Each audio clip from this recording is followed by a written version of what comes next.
E aí, pessoal, tudo bem? Hoje a gente vai falar um pouquinho sobre a tabela periódica dos elementos. Mas vamos aí, antes, vamos parar para pensar um pouquinho lá atrás, né? Há uns 150 anos.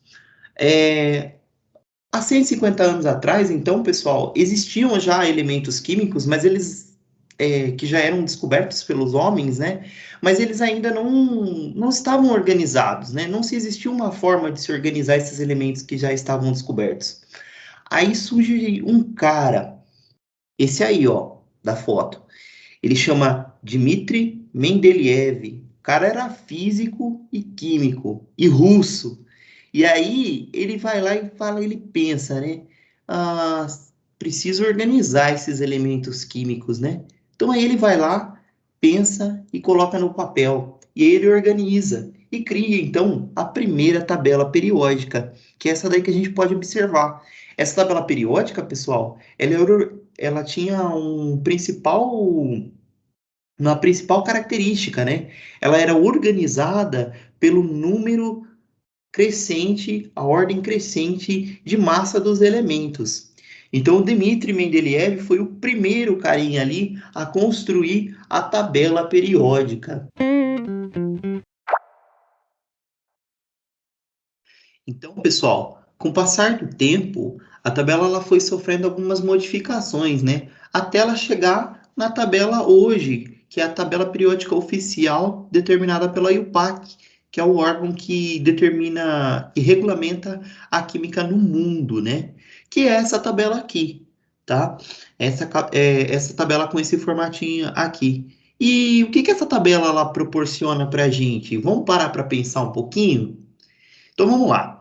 A tabela, então, ela é composta aí por 118 elementos químicos, né? E esses elementos químicos, eles estão organizados de acordo com ordem crescente de número atômico, tá? Também na tabela, ela tem 18 colunas, ou seja, cada coluninha dessa, né? Ela é determinada, a gente determina como grupo ou família, né? Então nós temos aí 18 grupos ou família. E as linhas nas horizontais a gente chama de período. Então nós temos aí 7 períodos na tabela periódica. Mas o que essa tabela periódica oficial ela proporciona ainda para a gente? Então vamos lá. Então olha aqui comigo aqui na parte superior, ó. Então ela vai apresentar algumas informações. Vamos pegar o caso do hidrogênio? Então vamos lá. Peguei o quadradinho lá em que representa o hidrogênio. O que que a gente pode tirar da tabela periódica?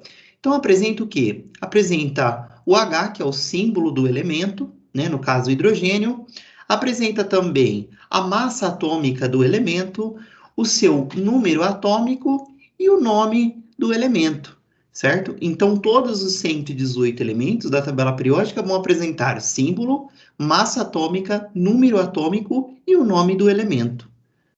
Mas o que que a gente pode tirar ainda da tabela periódica? A gente pode classificar alguns grupos, né? Como metais, ametais, semimetais e os gases nobres. Os metais, eles possuem ali algumas características, né? Como são sólidos em temperatura ambiente, exceto o mercúrio, são dúcteis, maleáveis e ótimos condutores de eletricidade ou calor. Já os ametais, eles não são bons condutores e os seus estados em temperatura ambiente podem ser sólidos, líquidos ou gasoso. Os semimetais, eles são uma classificação que eles ficam com características parecidas com os metais e os ametais. E os gases nobres, eles, o próprio nome já diz, são gases em temperatura ambiente, apresentam baixa reatividade e são inertes. Vale a pena lembrar, pessoal, que o hidrogênio ele está ali na coluna que pertence aos metais, mas ele não é considerado um metal e nem um ametal, tá? O hidrogênio é uma exceção.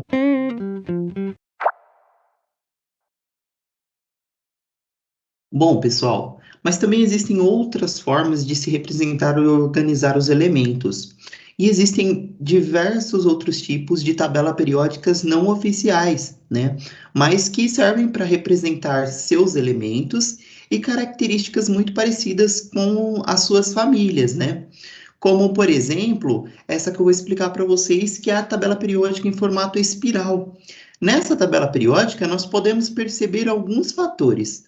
Nós podemos ver que ela apresenta o número atômico, o peso atômico padrão dos elementos, o nome dos elementos, o símbolo, o estado de oxidação e o raio atômico. Essa tabela periódica também, ela nos mostra o quê? A configuração dos orbitais de valência, bem como também o número dos grupos dos blocos S, P e D, de acordo com a IUPAC. Também a gente pode perceber o quê?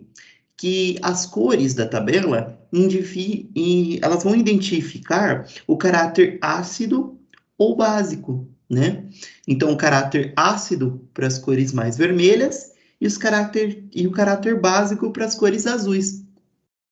E também a gente pode perceber a intensidade das cores, né? Quanto mais intenso a cor for, significa o quê? Maior é a sua característica metálica, né? Então, a gente pode ver ali no centro o hidrogênio, né? E nos extremos a gente consegue ver os metais, né? Representados ali por cores mais escuras. Mas existem diversas outras tabelas que trazem diferentes informações, mas essa em espiral traz especificamente essas informações que eu apresentei para vocês. Eu espero que vocês tenham gostado do vídeo como uma forma completa e qualquer dúvida estamos aí.